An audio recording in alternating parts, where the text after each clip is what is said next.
Russian തലസ്ഥാനമായ മോസ്കോയിൽ വെടിവെപ്പ് 12 പേർ മരിച്ചു എന്നുള്ള വിവരമാണ് ഇപ്പോൾ പുറത്തുവരുന്നത്. വെടിവെപ്പുണ്ടായത് സംഗീതവേദിയിലാണ്. 50-ലധികം പേർക്ക് പരിക്കേറ്റു എന്ന തരത്തിലുള്ള വിവരങ്ങളും പുറത്തു വരുന്നുണ്ട്. 3-അംഗ സംഘം ആക്രമണം നടത്തിയത് യന്ത്രത്തോക്കുകൾ ഉപയോഗിച്ചാണ്. ഇന്റർനാഷണൽ ഡെസ്കിൽ നിന്ന് എസ് രാംകുമാർ വിവരങ്ങളുമായി ചേരുന്നുണ്ട്. രാംകുമാർ, വിവരങ്ങൾ എന്താണ്? റിജിത്ത്, മോസ്കോയ്ക്ക് അടുത്ത ക്രോക്കസ് സിറ്റി മ്യൂസിക് ഹാളിലാണ് ഈ വെടിവെപ്പ് ഉണ്ടായിരിക്കുന്നത്.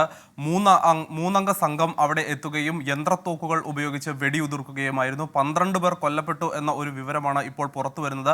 50-ലേറെ പേർക്ക് ഗുരുതരമായി പരിക്കേറ്റിട്ടുണ്ട്. ഇവരെ ആശുപത്രിയിലേക്ക് മാറ്റിയിരിക്കുകയാണ്. ഈ കൺസർട്ട് ഹാളിൽ നിരവധി ആളുകൾ ഇപ്പോഴും കുടുങ്ങിക്കിടക്കുകയാണ്. ഈ 3 പേർ തോക്കുപയോഗിച്ച് വെടിവെപ്പ് നടത്തിയതിനു പിന്നാലെ തന്നെ ഇവർ ഒട്ടേറെ സ്ഫോടക വസ്തുക്കളും അവിടെ ഉപയോഗിച്ചു എന്നാണ് മനസ്സിലാക്കാൻ കഴിയുന്നത്. അവിടെ നിരവധി സ്ഫോടനങ്ങൾ ആവർത്തിച്ച് ഉണ്ടായിട്ടുണ്ട്. അതിനെ തുടർന്ന് ഈ കൺസർട്ട് ഹാൾ ഇപ്പോൾ തീയിൽ കത്തി അമർന്നുകൊണ്ടിരിക്കുകയാണ്. നിരവധി പേർ അവിടെ കുടുങ്ങിക്കിടക്കുന്നുണ്ട്. കുടുങ്ങിക്കിടക്കുന്നവരെ പുറത്തിറക്കാനുള്ള ശ്രമം പുരോഗമിക്കുകയാണ്. രക്ഷാപ്രവർത്തനം തുടരുകയാണ്. ഈ അധികൃതർ കൂടുതൽ വിവരങ്ങളൊന്നും ഇപ്പോൾ അവിടെ നിന്ന് പുറത്തു വന്നിട്ടില്ല. കാരണം അവിടെ എത്ര പേർ കുടുങ്ങിക്കിടക്കുന്നുണ്ട്, എത്ര പേരെ രക്ഷിക്കാനുണ്ട് തുടങ്ങിയ വിവരങ്ങളൊന്നും തന്നെ പുറത്തു വന്നിട്ടില്ല.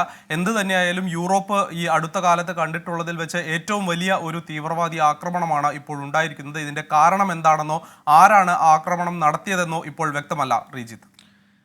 ശരി, എസ് രാംകുമാർ ഇന്റർനാഷണൽ ന്യൂസ് ഡെസ്കിൽ നിന്ന് വിവരങ്ങൾ നൽകുകയായിരുന്നു. റഷ്യയിൽ വലിയ വെടിവെപ്പുണ്ടായിരിക്കുന്നു. 12 മരണം എന്നുള്ളതാണ് ഏറ്റവും ഒടുവിലായി ലഭിക്കുന്ന വിവരം. രക്ഷാപ്രവർത്തനം അവിടെ ഇപ്പോഴും പുരോഗമിക്കുകയാണ്. 3 പേരടങ്ങിയ സംഘം യന്ത്രത്തോക്കുകൾ ഉപയോഗിച്ച് ആക്രമണം നടത്തി. എന്താണ് ഇതിന് കാരണം, അവരുടെ ഉദ്ദേശം എന്ത് എന്നുള്ള കാര്യത്തിലൊക്കെ ഇനിയും വ്യക്തത വരാനുണ്ട്. എസ് രാംകുമാർ അതിൻ്റെ വിവരങ്ങൾ പങ്കുവയ്ക്കുകയായിരുന്നു.